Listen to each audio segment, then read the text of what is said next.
problem with Twitter is that there are so many people tweeting that your tweets may get lost in all the other hundreds or thousands of tweets there are per day. I don't know how many tweets there are per day, but the problem is when if you are following hundreds or thousands of people, if Mr. Joe Smith sends out a tweet, it's possible that you may not even see his tweet because his tweet will get buried down along the list of tweets. Because whenever someone tweets, the newest tweet shows up at the top of your Twitter account.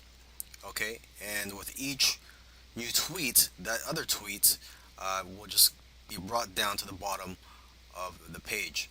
So you may not see everybody's tweets, and your tweets may not be seen by most people.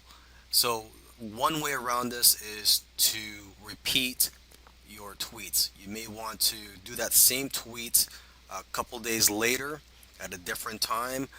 You could do it a following week. Another thing you could do too is to reword it. So maybe it could grab more attention or people don't think that it's the same tweet. You could highlight a benefit in that tweet if you're tweeting towards an article that you wrote or an affiliate product.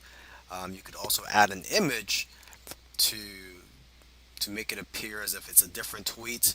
But basically, the key here is to repeat your tweets. So just to make sure that people are seeing your tweets.